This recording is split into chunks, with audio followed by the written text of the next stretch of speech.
영광을 주께 찬송가 105장입니다.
영광을 주께 찬송가 257장입니다.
영광을 주께 찬송가 2장입니다.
다 같이 경배를 위해서 기도하시겠습니다. 은혜와 진리가 충만하신 아버지 하나님, 감사를 드립니다. 허물과 죄들 가운데 죽었으며 영원히 지옥에서 파멸할 수밖에 없는 저희들을 주님의 그 크신 사랑과 갈보 십자가의 구속 사역을 통하여 주님의 보혈로 공로로 저희들을 구원하여 주심을 감사드립니다. 하나님을 아버지라 부를 수 있는 특권을 주시고 이 땅에서 우리가 필요한 것, 구할 것 주님께 기도할 수 있고 말씀 안에서 우리가 자유를 누리며 주님을 섬길 수 있도록 인도하심을 감사를 드립니다. 이렇게 오늘 2025년도 1월 둘째 주를 허락하셔서 주님께 영과 진리로 경배드릴 수 있도록 가정들, 우리의 모든 상황들 하나님께서 환경을, 여건을 인도해 주심으로 경배드릴 수 있도록 인도하심을 감사합니다. 사도 바울이 주님을 따른 것처럼 우리도 주님을 따르며 사도 바울의 뒤를 따르길 원합니다. 하나님께서 허용된 사역, 허락하신 그 사역의 규범 안에서 우리도 사역을 하며 신실하게 주님을 따르기를 원합니다. 어려움이 있지만, 고난이 있지만, 십자가가 있지만 올해 25년도 한 해 주님을 잘 따를 수 있도록 그 영광스러운 한 해가 될 수 있도록 인도하여 주시옵소서. 성도들 각자 한 사람 한 사람 주님 기억해 주시고 각자의 섬김을 주님께서 기억하셔서 주님의 방법대로 갚아주시며 함께해 주시길 원합니다. 광야설이 선교회 주일 모임 때마다 귀하게 주님께서 함께해 주시고 또 우리가 하나님 말씀을 통해 힘을 얻으며 또 교제할 수 있도록 인도하심을 감사를 드립니다. 지속적으로 이 광야설의 전교 주일 모임을 하나님께서 함께해 주시고 인도하여 주시옵소서. 함께하지 못한 여러 지체들 동일하게 역사해 주시고 주님의 말씀으로 이루가 되게 해주시기를 원합니다. 오늘의 이 귀한 주일 저희들 은혜롭게 잘 보낼 수 있도록 주님 인도하여 주시기를 원합니다. 주 예수 그리스도 이름으로 기도드렸습니다. 아멘. 영광을 주께 찬송가 373장입니다.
예, 2025년 1월 둘째 주입니다.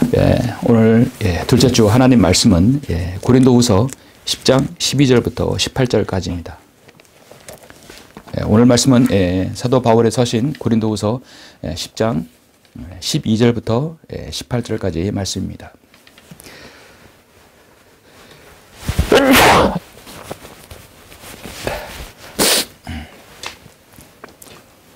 네, 제가 봉독해 올리겠습니다. 우리는 우리 자신을 감히 자기를 칭찬하는 어떤 사람들과 같은 부류로 나누거나 비교하지 않으나 그들은 자기들 가운데서 스스로를 측정하고 자기들끼리 비교하니 현명하지 못한 것이라. 그러나 우리는 정도를 넘어서 자랑하지 아니하고 다만 하나님께서 우리에게 나누어 주신 규범의 정도에 따라 자랑하노라. 그 정도는 너희에게도 미칠 것이라. 우리가 마치 너희에게 미치지 못한 것처럼 과도하게 우리 자신을 과장하는 것이 아니니 우리는 그리스도의 복음을 전파함으로 너희에게까지 왔노라. 우리는 다른 사람들의 수고한 것으로 우리의 정도를 넘어서 자랑하지 아니하나 다만 우리가 희망을 가지면 너희 믿음이 자라나서 우리의 규범에 따라 너희 가운데서 우리의 영역이 크게 확장되리라는 것이니 너희의 영역을 넘어서 복음을 전하라는 것이지 다른 사람의 규범 안에서 이미 이룩해 놓은 것으로 자랑하려는 것은 아니니라. 그러나 자랑하는 자는 주를 자랑하라. 이는 스스로 칭찬하는 사람이 인정을 받는 것이 아니요 주께서 칭찬하시는 사람이 인정을 받기 때문이라. 아멘. 자, 오늘 이 사도 바울의 사역의 그 정도를 우리는 지금 보고 있습니다. 자, 오늘 말씀을 위해서 잠시 기도드리겠습니다.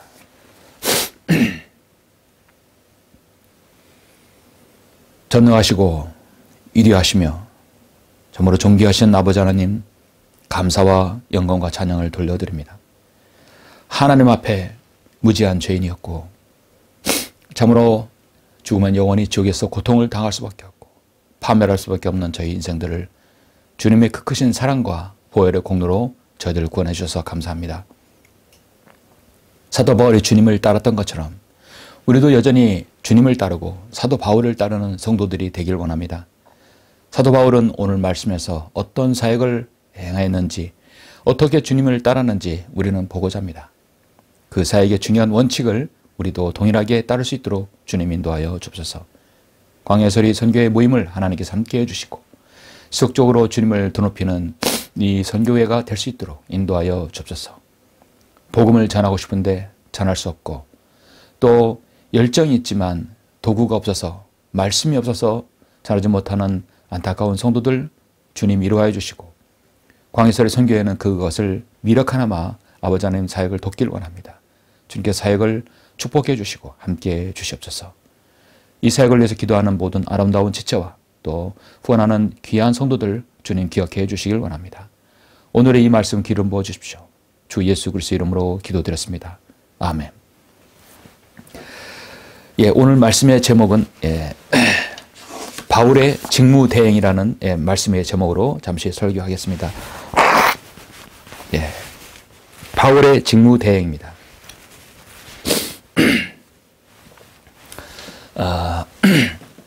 여러분 요새 자주 듣는 말 중에 하나가 직무대행, 정말 귀가 따갑도록 많이 듣는 말이죠. 또 하나가 탄핵, 직무대행.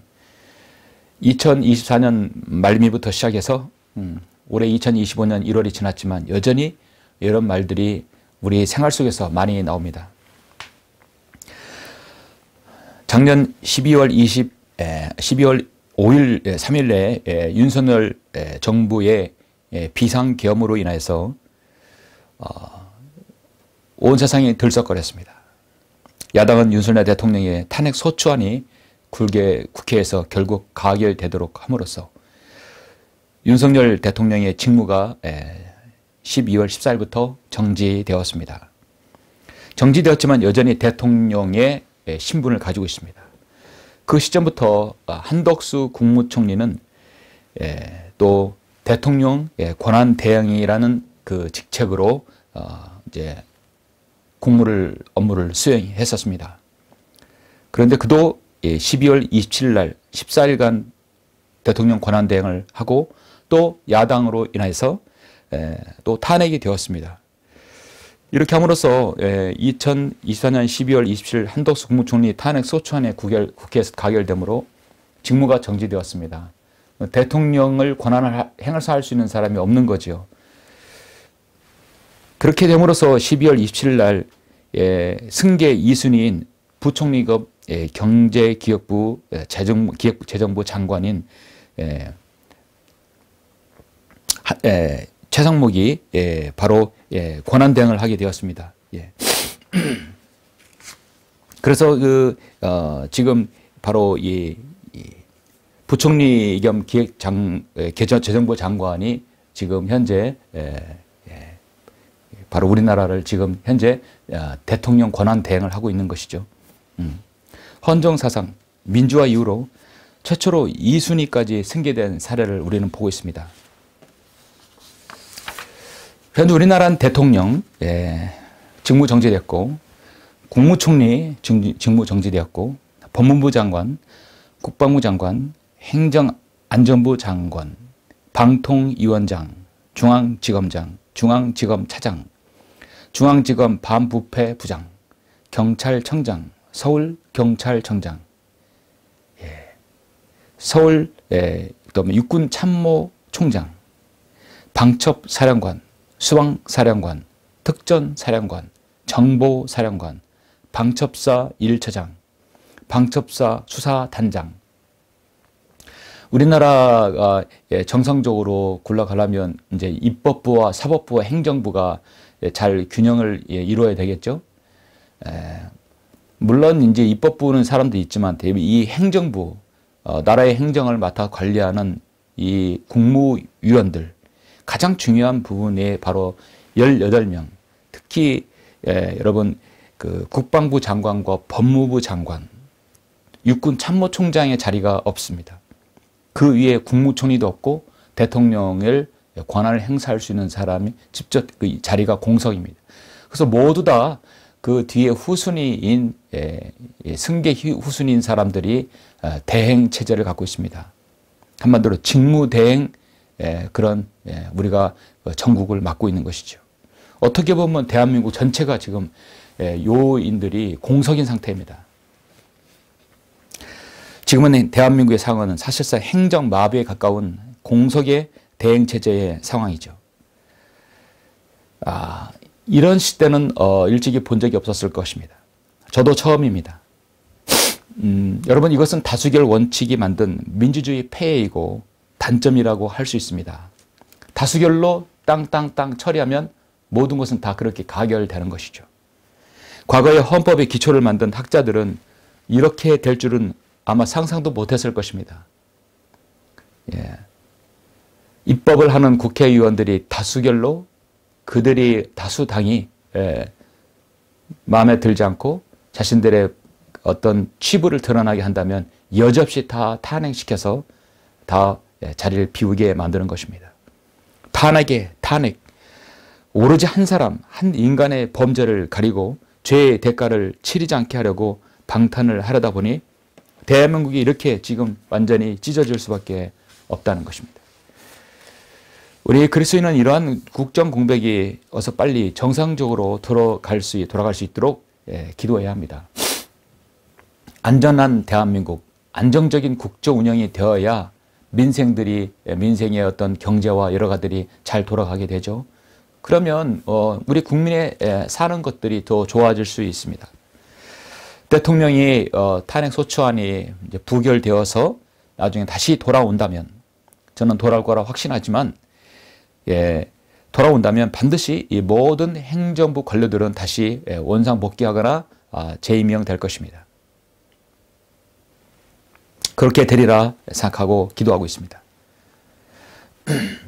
하나님께서는 자신의 사역을 이루심에 있어서도 자신의 필요한 사람을 사용하십니다. 나라의 통치자도 하나님께서 세우신 것이고 또 그 통치자도 역량에 맞게 나라를 다스려야 되는 것이죠. 그리고 임기가 끝나면 다음 통치자의 역량 있는 사람을 국민이 뽑습니다. 하나님의 사역도 하나님께서 뽑으십니다. 그 사역자를 돕는 것도 하나님의 방법으로 사람들을 통해서 도우십니다. 예수 그리스도와 함께 일었던 12사도들이 그렇게 했고, 사도 바울이 그렇게 했고, 교회사에서 모든 하나님의 사람들이 그렇게 하였습니다. 사도 바울은 이방인을 위한 하나님의 강력한 하나님의 도구요 사역자였습니다. 진전 교회 시대를 위한 일꾼으로서 하나님께서 택하시고 부르신 귀한 사역자였습니다. 그것을 우리는 신약교회에서 사도 바울 서신들을 통해서 신약교회의 행실과 교리와 실행들을 보면 확인할 수 있습니다. 사도 바울은 사도행전에서 보면 그는 3번의 선교 여행, 그에도 지속되었을 그 복음 전포와 여정들, 각 지역교를 세우고 사랑하고 권면하며 책망하는 그런 서신들을 우리가 보노라면 그는 진정한 믿음의 본을 보였던 성경도로 믿는 바로 선진 1세대였던 것입니다. 고난과 경 속에서도 하나님께서 이택하신 임무를 완벽하게 수행한 사역자의 본입니다. 그런 사역자의 본을 보인 진정한 신약교회의 사역, 그 사역을 보여주는 책이 바로 고린도 후서입니다. 이 고린도 후서는 사역자를 위한 사역자의 책이다. 그래서 이것은 어떤 사역자뿐만 아니라 사실 이 땅에 있는 모든 그리스도인이 그렇게 우리 이 고린도 후서를 잘 유념해야 되는 것이죠. 그가 얼마나 복음에 충실했는지, 얼마나 그가 영적 싸움을 치열하게 싸웠는지, 얼마나 박해와 고난을 받았는지, 육신적인 교회인 이 고린도 성도들이 얼마나 개인적이고 그리스도의 사랑 안에서 그들을 아끼고 또 위했는지 우리는 서신서에 눈물겨운 그 사연들, 그 말씀들을 우리는 기억합니다. 오늘 주일에는 고린도 후서를 통해서 많은 부분이 사도 바울의 사역에 관련된 부분이지만 사도 바울의 사역을 했던 그 모든 것들은 또 그렇게 가르쳤던 것들은 자신이 대해서 끝나지 않기를 바랬습니다. 그 이후에 사도 바울을 따랐던 모든 성도들, 오늘날 2000년이 흐른 지금까지도 사도 바울의 그 직무를 우리도 대행해야 한다는 것이죠. 그래서 저는 오늘 말씀의 제목을 사도 바울의 직무 대행이라는 이름을 제가 제목을 줬습니다. 오늘 본문 말씀은 하나님께서 세우신 사도 바울의 사역의 원칙을 보여주고 있습니다. 신약교회를 세우고 교회를 돌보는 하나님의 사역이 그것이 어떤 원칙 하에 이루어졌다는 것이죠. 원칙, 그 원리 매우 중요합니다. 성경을 알 수 있는 좋은 하나의 방법은 원리 원칙을 안다는 것이죠. 사도 바울은 이 서신이 대략 AD 58년부터 60년 사이에 쓰여진 것입니다. 고린도후서는 고린도에게 추상 같은 책망과 질책을 하는 고린도 전서와는 약간 문체가 다릅니다. 채찍과 당근을 사도 바울은 적절히 사용할 수 있었어요. 사도 바울은 고린도 전서가 채찍이라면 당근은 바로 고린도 후서입니다.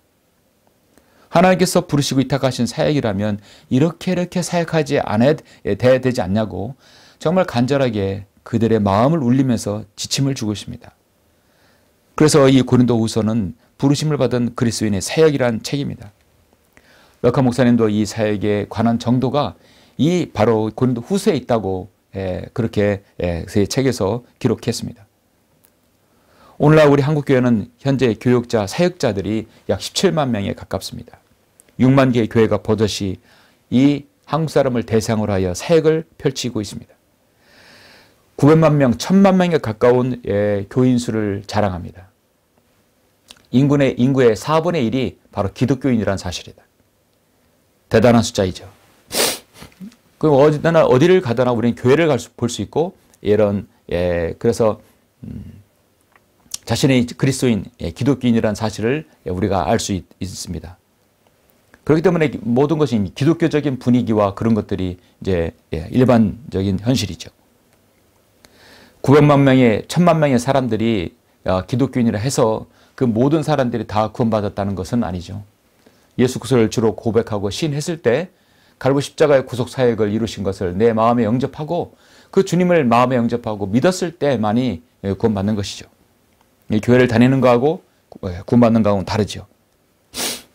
오늘날 이 나라의 사역자들 또 설교자들 정말 사도 바울의 어떤 원칙대로 가르친 그대로 사역을 하고 있다고 여러분 생각하십니까? 물론 있다고 하지만 다 그렇지는 않습니다. 분명히 어떤 원칙이 있는데 원칙대로 행하지 않는 것들이 너무나 많죠.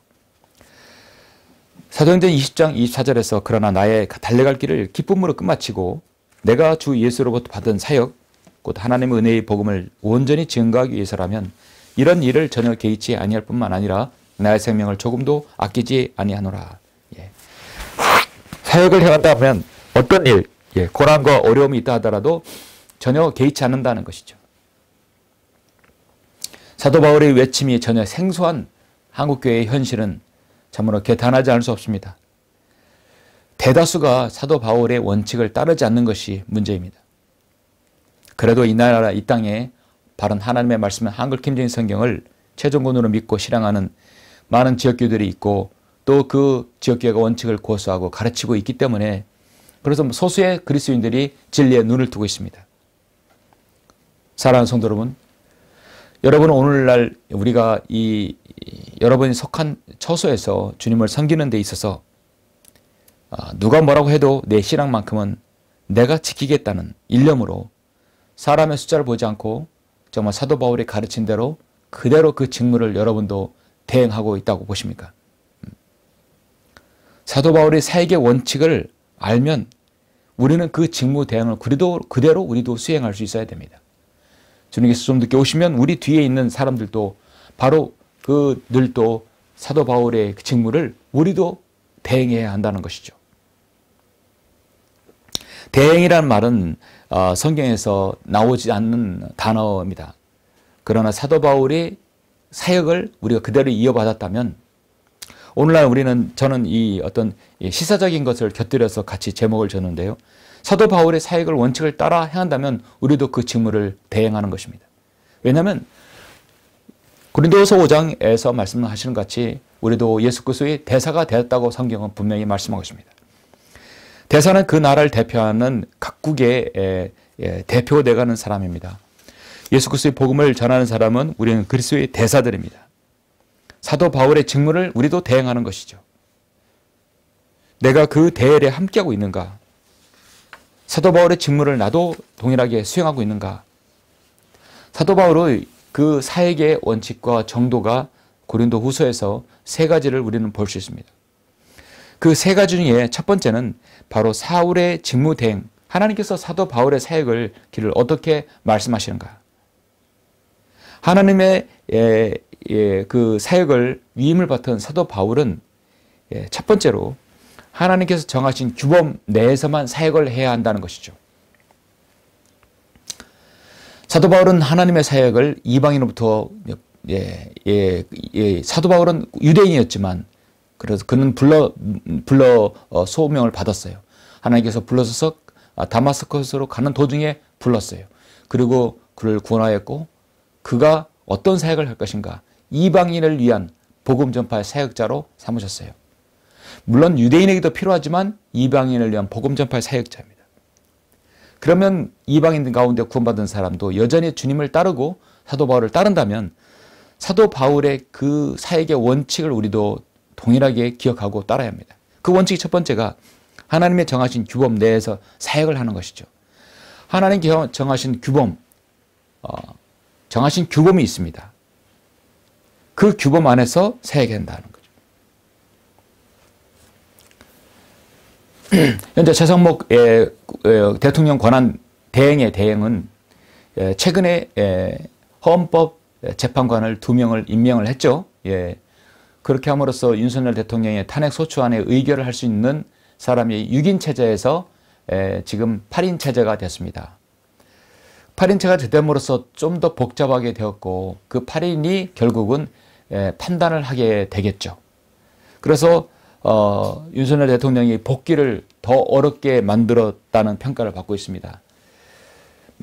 최상목 대통령 권한 대행의 대행은 사실은 자신이 헌법재판관을 임명할 수 있는 사실 권한이 아니고 최소한의 국정 공백을 메울 수 있는 어떤 행정만 조치를 해야 되는데 사실은 제가 볼 때는 월권이라고 봅니다.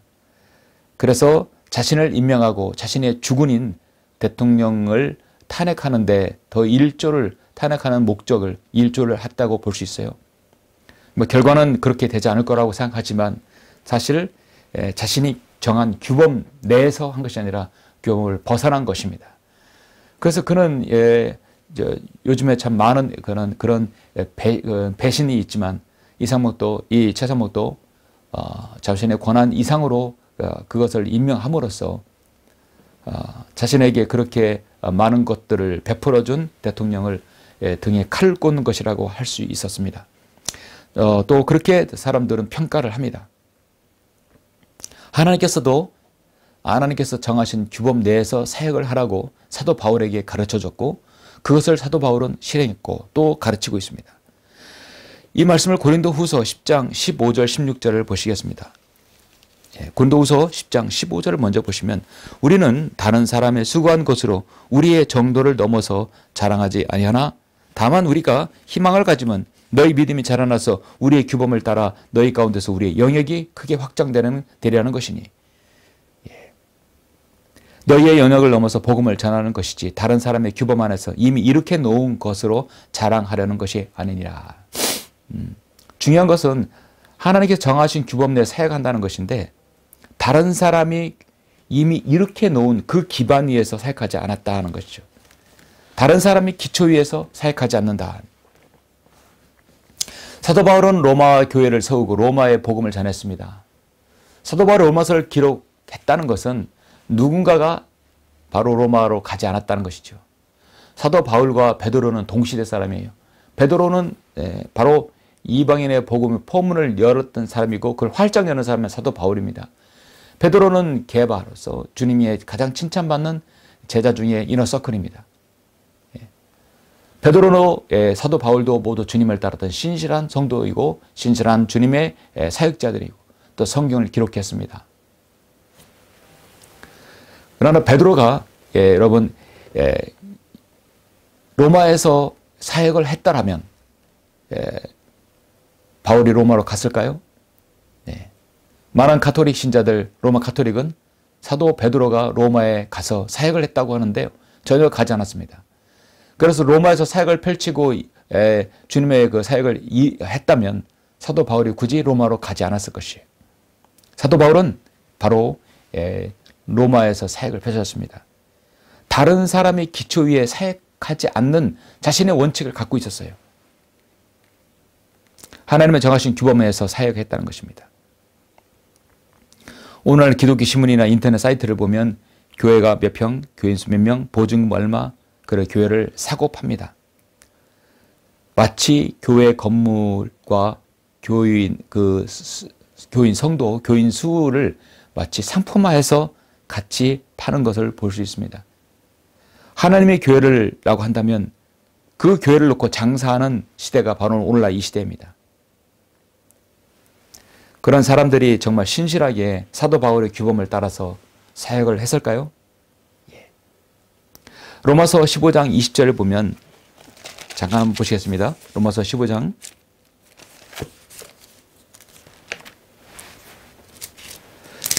20절에 보면 또 나는 그리스도의 이름이 불려지지 아니한 곳에서만 복음을 전파하려고 노력하였으니 이는 다른 사람의 기초 위에다 짓지 아니하려 함이라.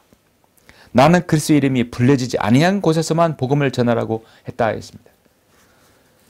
누군가가 로마에 가지 않았기 때문에 사도 바울이 로마에 간 것이죠.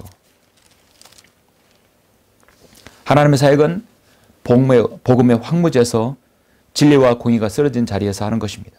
황량한 벌판과 영적으로 메마른 곳, 누구 하나 반기는 곳이 없는 곳에서 시작하는 것이 바로 하나님의 사역을 할 수 있습니다.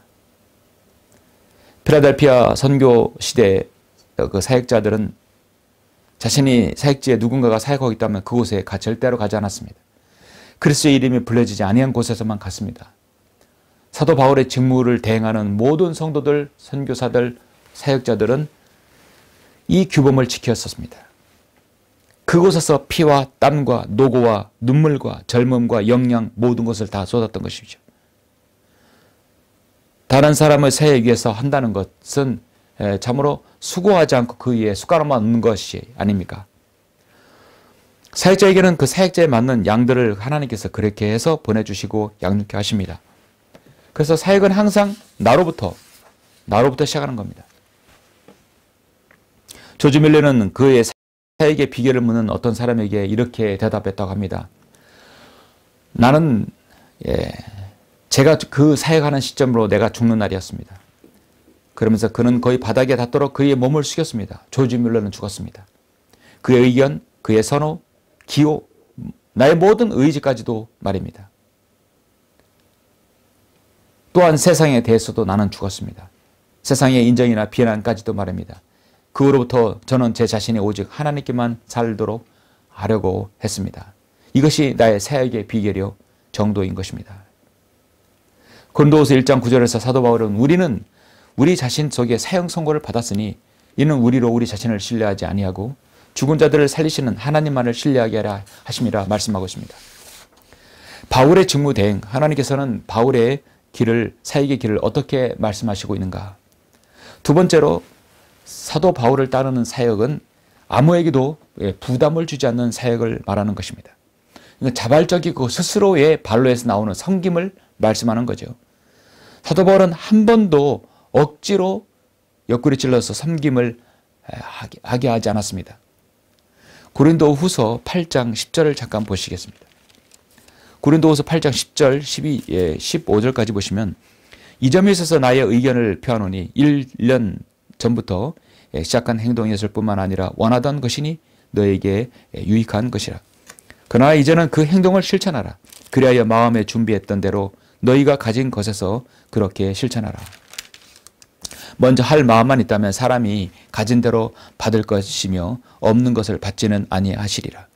이는 다른 사람들은 평안하게 하고 너에게는 짐을 지으려는 것이 아니라 균등하게 하라는 것이니 지금은 너희의 풍족함으로 그들의 부족함을 보충함으로써 후에 그들의 풍족함으로 너희의 부족함을 보충하여 균등함 있게 하는 것이니 기록된 바 많이 거둔 자는 남은 것이 없고 적게 거둔 자는 부족함이 없어도다 함과 같으니라.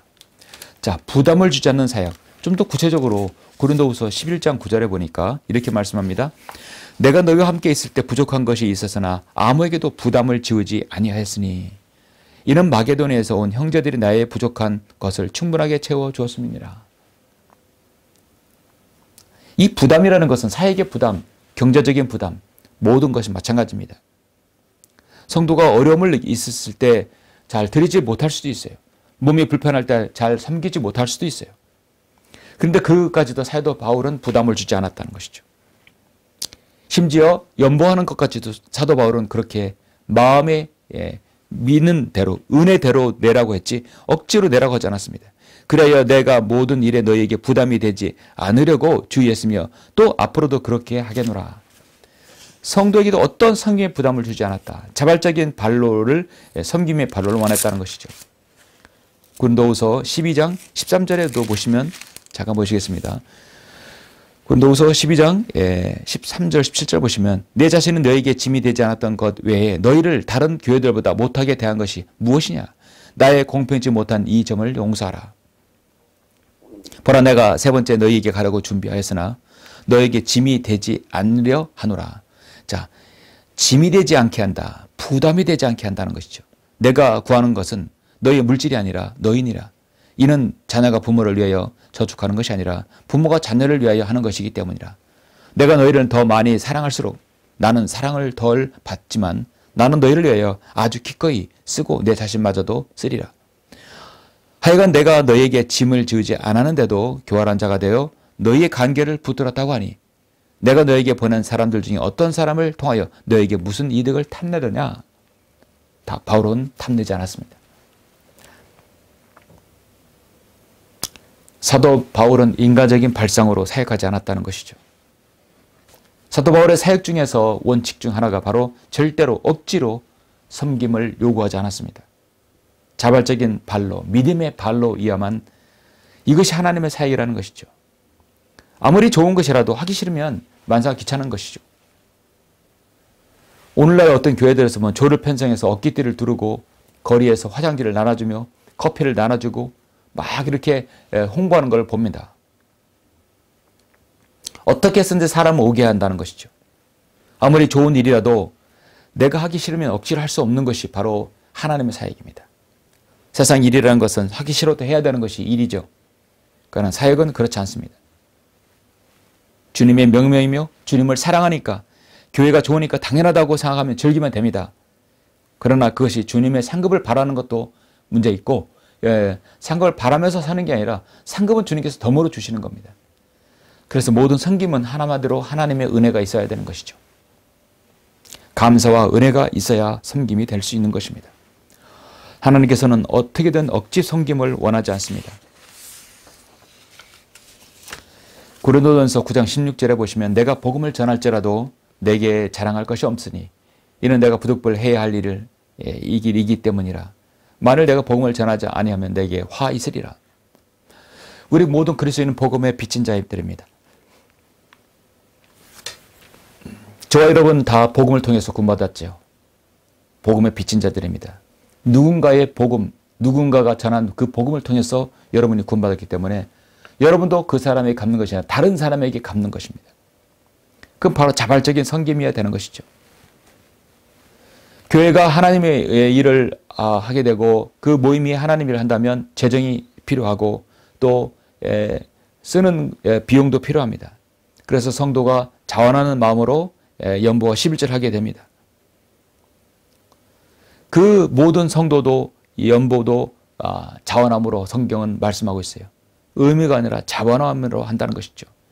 고린도후서 9장 6절로 8절을 보시면 그러나 내가 이것을 말하노니 적게 심은 자는 적게 거두고 넉넉하게 심은 자는 넉넉하게 건다는 것이라. 각 사람 미리 마음속에 정한 대로 할 것이요 인색함이나 억지로 하지 말아야 하리니 이는 하나님께서는 기쁨으로 드리는 자를 사랑하심이니 하나님께서는 너에게 이 모든 은혜를 너에게 넘치게 할 수 있나니 모든 것을 언제나 너희가 필요한 대로 가질 수 있게 하심으로 모든 선한 일에 넘치게 하려는 것이라. 하나님께서 섭리로 세우신 지역 모임과 교회는 하나님께서 성령님께서 주관하시고 인도하십니다. 거기에는 은사와 재능을 가진 성도들을 보내주셔서 하나님 사역을 이탁하게 하십니다. 그리고 그 성도들이 사도 바울의 직무를 이 땅에서 우리가 대행하고 있습니다. 사도 바울의 그 위대한 사역의 면모를 조금이라도 우리가 실천한다면 그 직무를 우리도 동일하게 수행하는 것이죠. 어떻게든 교회를 운영하기 위해서 모든 인간적인 방법을 동원하게 되면 여러분 반강제적 그거를 섬김을 원하는 것이죠. 교회가 사순절, 맥주 감사절, 부활절, 그 다음에 크리스마스, 또 신년 무슨 감사 얼마나 많은 헌금 봉투들이 있어서 암암리의 성도들에게 헌금을 강요하고 있습니까? 이 모든 것들은 하나님 은혜대로 해야 되는데 갖가지 명목을 만들어서 재정을 채우려고 하는 이런 것들은 사역을 하는 것을 결국은 어떤 큰 교회 운영을 하기 위해서 하게 된다고 볼 수 있습니다. 하나님의 사역의 목적이 아니라 어떤 큰 운영 체제를 굴리기 위해서 성도에게는 그 구원에 관심이 없고 진리에 관심이 없고 그 운영을 하기 위해서 해야 한다고 생각하면 억지 섬김이 될 수밖에 없는 것이죠. 하나님의 사역은요, 사도 바울은 늘 자발적인 발로에서 시작된다고 말씀합니다. 그래서 사역의 정도입니다. 여부로부터의 압박과 부담, 힘에 의해서 하나님의 사역은 되지 않습니다. 우리 모두는 갈고 십자가의 사랑을 빚진 사람들입니다. 예수 그 십자가의 죽음은 우리 주님이 우리에게 우리를 사랑하셔서 우리에게 나타난 하늘 보좌의 그 사랑의 결과입니다. 우리가 그 사랑을 받았다고 한다면 우리도 기꺼이 자발적인 발로해서 복음을 전하고 또 기꺼이 주님께 드릴 수 있는 것이죠. 바울의 직무대행, 하나님께서 사도 바울의 길을 어떻게 말씀하시고 있는가?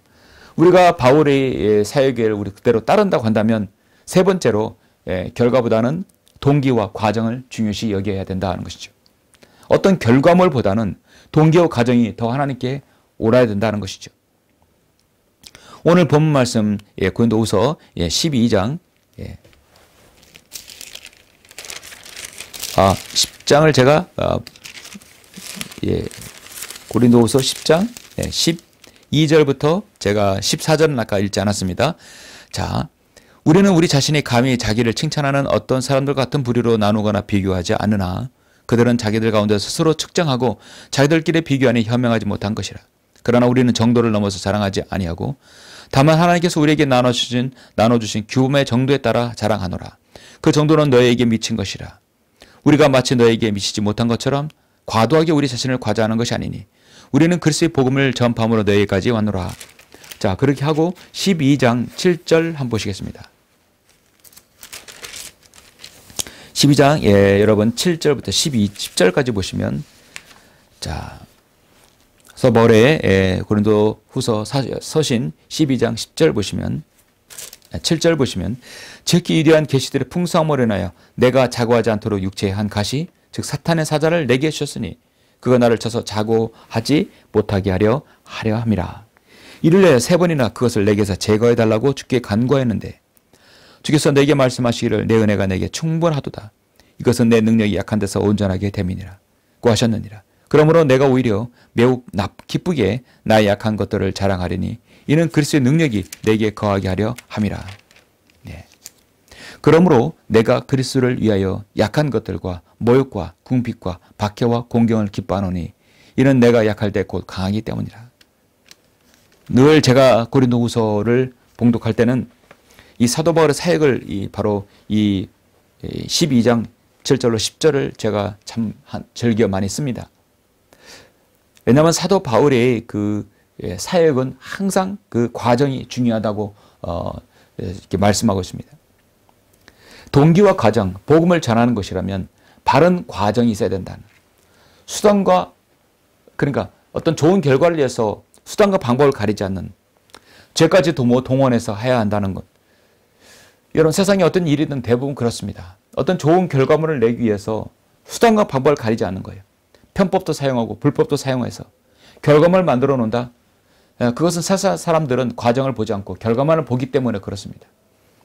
근데 하나님께서는 동기가 좋고 과정이 선하다면 결과는 하나님께서 이루는 것이다. 주님께 맡기는 거죠.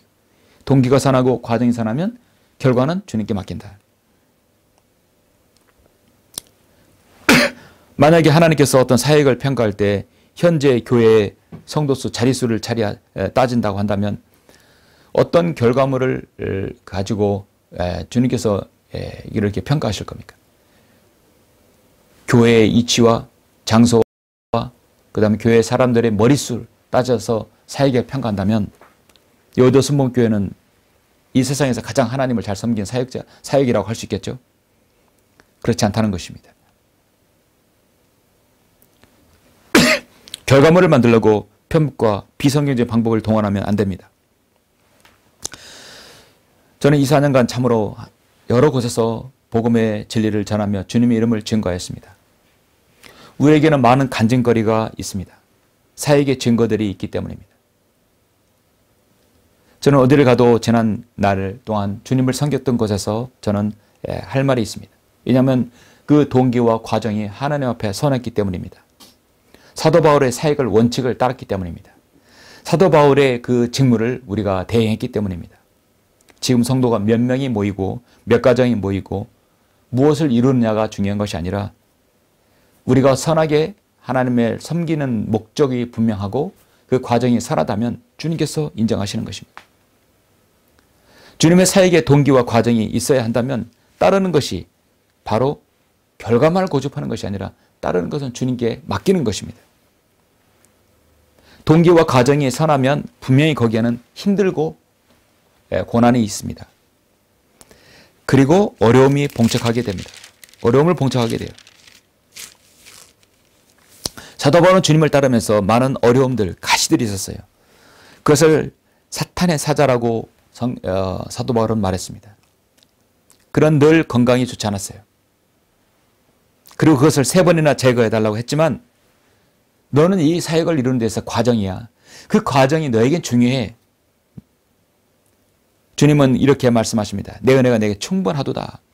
이는 내 능력이 약한 데서 온전하게 됨이라. 그 과정 속에서 내가 온전하게 됨이라. 내가 오히려 매우 기쁘게 나의 약한 것들을 자랑하리니 이 과정이 힘들어도 너는 이것을 내가 자랑하고 거기서 그리스도의 능력이 나오는 것이야. 사도 바울은 그렇게 배웠어요. 그리고 그렇게 가르치고 지금 성경에 기록하고 우리가 읽고 있습니다. 우리가 사도 바울을 따른다 한다면 우리도 여전히 주님의 제자가 따로 나간다면 그 고난도 기꺼이 겪을 수 있다는 것이죠. 그 과정 속에 어떤 고난이 있어도 하나님만을 신뢰하는 성도가 되어야 됩니다. 사도 바울은 소아시아에서 극심한 공경에 처해질 때가 너무나 많았습니다. 극심한 압박으로 인하여 견딜 힘을 잃어서 심지어 삶의 절망에까지 이르렀다고 고린도후서에 말씀합니다. 자신의 상황을 이미 사형 선고받은 것 같은 그런 그 사역이라고 말씀합니다. 하나님께서는 사도 바울의 뒤를 따르는 모든 그리스도인들에게도 극심한 고난이 있을 거라는 그 허락하시는 이유가 무엇인가? 그 과정 속에서 주님을 찾고 그 과정 속에서 주님께 매달리고 주님께 엎드리는 것이죠. 고린도후서 1장 10절에서 그분께서 우리를 극심한 사망에서 구해내셨으며 구해내고 계시니 그분께서 여전히 우리를 구해낼 것이라는 그 소망을 우리가 가지고 있노라 말씀하고 있습니다.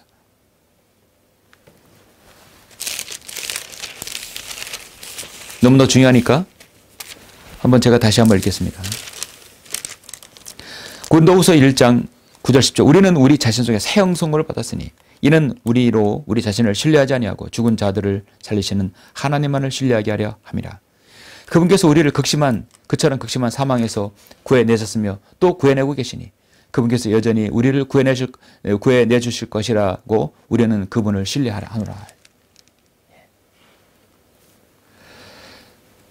어려움이 닥치고 힘들어도 사도 바울은 거기서 살아갈 힘을 주시고 이겨낼 힘을 강한 어깨와 믿음을 주신다는 것이죠. 하나님만을 신뢰하는 저력, 사역의 원칙이 바로 그것입니다. 사도 바울은 가시와 같은 만선적인 질병, 사탄의 가시 사자를 늘 받았습니다. 그래서 그는 죽기까지 바로 사랑하는 의사 누가를 대동하고 다녔고 같이 사역을 했죠. 그래서 그 누가는 또 사도행전과 누가복음을 기록하는 그렇게 또 축복을 받았습니다. 우리도 여전히 우리 육체에 가시가 있고 우리가 져야 할 십자가가 있습니다. 그 십자가는 결국은 결과가 아니라 과정이라는 것이죠. 이 결과는 영광입니다. 내가 주님의 사역을 해야겠다. 그러면 반드시 십자가가 있는 거죠. 가시가 있고 십자가가 있습니다. 사도 바울을 제거해달라고 하는데 아니야. 그 과정은 필요해. 우리가 십자가가 있어요. 그 과정은 필요하다. 그 고난으로 과정으로 우리가 무릎을 꿇고 주님만을 신뢰하는 것이다.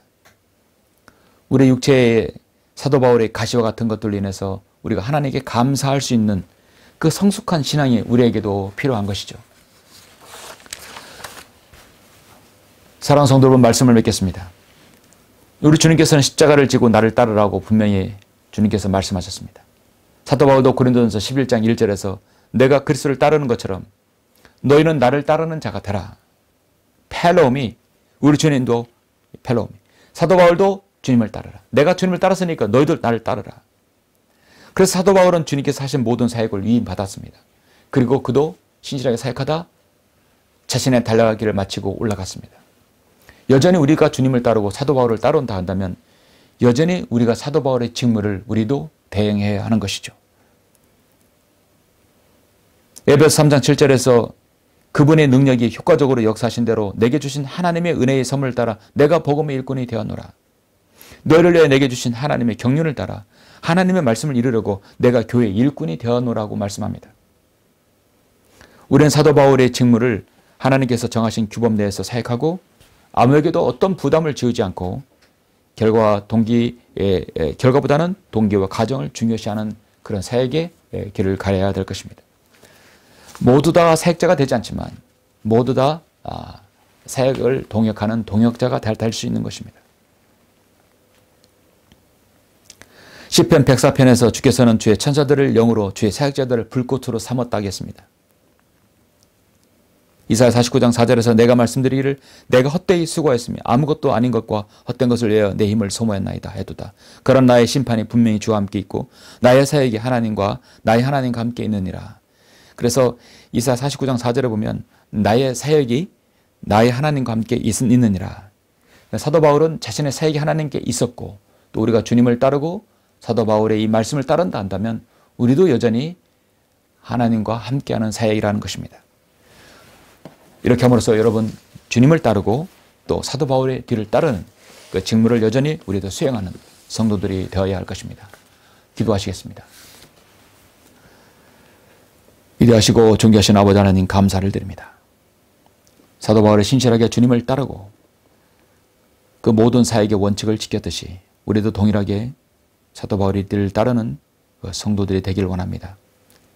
우리 앞길이 육신적이고 우리가 주님을 따르는 과정에서 때론 우리 육신적이고 또 죄 가운데 또는 미련 가운데 아버지 하나님 또 어려움 가운데서도 쓰러질 때가 있지만 그러나 우리가 주님을 따르는 데 있어서 포기하지 아니하고 그 어려운 과정 속에서 십자가의 고난을 이겨내고 주님 오실 그날까지 우리에게 맡겨진 사역들 신실하게 수행할 수 있도록 인도하여 주시옵소서. 그 과정이 험난하고 십자가이며 고난일지라도 우리가 그 길을 묵묵히 수행하며 아버지 하나님 주님을 따를 수 있도록 인도하여 주시길 원합니다. 그래야 주님께서 오르시는 그 영광스러운 날에 주님께 그 모든 우리의 모든 것들을 아버지 하나님 주님께 다시 영광을 돌려드릴 수 있는 성도가 될 수 있도록 인도하여 주시옵소서. 모든 걸 감사드립니다. 주 예수 그리스도 이름으로 기도드렸습니다. 아멘. 영광을 주께 찬송가 486장입니다.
다 같이 기도하심으로 경배를 마치겠습니다.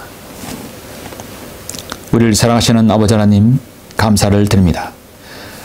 주님께서 인도하심으로 오늘 이렇게 1월의 둘째 주 귀한 주일을 보내게 해주심을 감사합니다. 주님을 따랐던 사도 바울의 그 가르침, 사도 바울은 기꺼이 정말 나를 따르는 자가 되라고 분명히 말씀하고 있습니다. 내가 주님을 따랐듯이 사도 바울은 자신을 따르라고 말씀하고 있습니다. 하나님께서 정하신 규범에서 사용하고 또 동기와 과정을 중요시하여 마지막 결과는 주님께 맡기는 사역, 그 무엇이라도 어떤 형태로든 사역에 부담을 느끼지 않고 오로지 섬김의 은혜대로 은혜와 감사대로 섬기라고 말씀하고 있습니다. 우리는도 주님을 그렇게 섬기길 원합니다. 하나님께서 정하신 규범에서 육신적인 면모를 보이지 아니하고 하나님께 주신 규범 안에서 신실하게 사용할 수 있도록 저희들 인도하여 주시옵소서.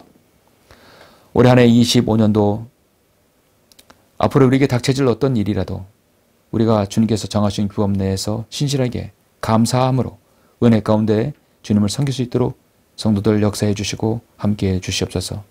가정에서 또 홀로 사무실에서 어떤 형태로든 경배드리는 소중한 성도들 주님 기억해 주시고 아름다운 그 섬김을 통해서 주님 영광 받아 주시며 또 기도에 응답해 주시길 원합니다. 모든 것을 감사드립니다. 주 예수 그리스도 이름으로 기도드렸습니다. 아멘.